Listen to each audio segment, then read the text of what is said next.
A aprovação da admissibilidade da PEC que estabelece o fim da escala 6x1 na CCJ da Câmara foi alvo de crítica dos empresários e muitas celebrações do governo.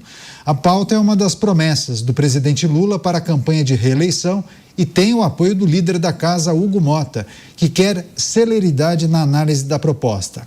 Associações empresariais citaram riscos de inflação e fechamento de vagas com a redução de jornada para 40 horas semanais. Com isso, a oposição na Câmara sinalizou que vai tentar condicionar o avanço da PEC na comissão especial à criação de medidas de compensação financeira para as empresas. Por outro lado, representantes dos trabalhadores e aliados do governo Lula celebraram, comemoraram, estouraram rojões com essa medida. Um giro rápido com os nossos comentaristas. Você, Cristiano Beraldo, o avanço do projeto que prevê o fim da escala 6x1, celebração do governo e preocupação por parte dos empresários. 1 minuto. Neto, como o governo não tem absolutamente nenhum compromisso com as contas públicas, com a realidade da economia brasileira, e ele só quer um discurso para essas próximas eleições, para poder contar uma história de que está muito preocupado com o trabalhador, que levou avanços ao trabalhador, o que vai acontecer é que eles vão avançar com essa agenda. O próprio líder do PL disse que votou a favor, porque ele não é bobo, ele não vai ficar com essa pecha de que é contra o trabalhador, ou seja, está tudo feito para esse negócio ser aprovado, e aí o que o governo vai fazer é jogar a conta para a população brasileira pagar, ou seja, a população inteira vai bancar uma decisão tomada como estratégia eleitoral. Não tem nada a ver com compromisso com a produtividade, com a melhora do ambiente de trabalho, com o fortalecimento do Brasil a partir do uso mais eficiente da sua força de trabalho. É a mesma pataquada de sempre. Nós, os bobões, os otários, os palhaços, vamos pagar a conta. Roberto Mota, você, Mota, sua reflexão a respeito dessa matéria que passou pela primeira comissão. 1 minuto. Esse projeto é a mistura do desespero eleitoral de um governo perdido com o despreparo e a covardia de uma classe política que é cada vez mais refém do populismo. São legisladores que não têm qualquer domínio sobre o que legislam. São pessoas eleitas para um mandato que não tem condições cognitivas e nem morais de exercer. Luiz Felipe Dávila. Dávila, os empresários estão muito preocupados caso essa proposta realmente avance. 1 minuto. Lógico, eles que vão pagar a conta, porque o governo acha que ele não vai pagar a conta. Afinal de contas, é só cobrar mais imposto da gente para pagar um absurdo desse.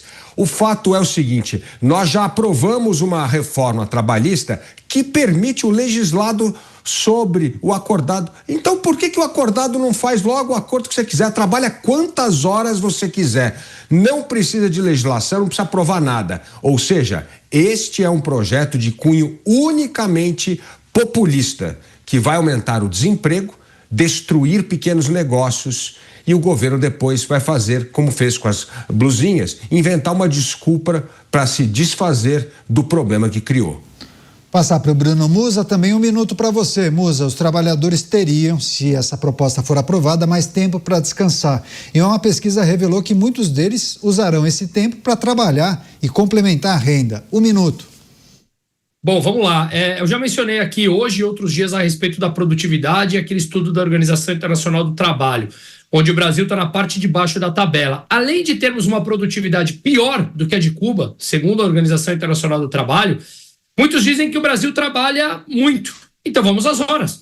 Segundo o mesmo estudo da Organização Internacional do Trabalho, tem 97 países de 180 na frente do Brasil que trabalham mais. Quais são esses países que trabalham mais? Os países menos produtivos. Quais são os países na parte de baixo da tabela, ou seja, que trabalham menos horas do que o Brasil? Os países produtivos.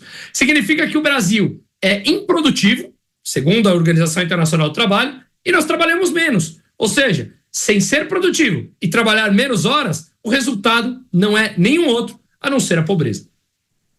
Pois é, fizemos um giro, dá tempo de mais um comentário. Você, Cristiano Beraldo. Beraldo, a gente tem acompanhado muitas iniciativas, né, do governo federal ou de parlamentares ligados ao governo federal que entendem que, caso essas propostas avancem, servirão de troféus ou de elementos que poderão ser defendidos, né, durante a campanha eleitoral. Nós fizemos isso, aquilo outro, essa medida, no sentido de ajudar o trabalhador. Mas e aí, como é que fica essa discussão quando a gente observa que determinado projeto não atingiu o seu objetivo? Que talvez esse daí seja um tiro no pé, né? 1 minuto.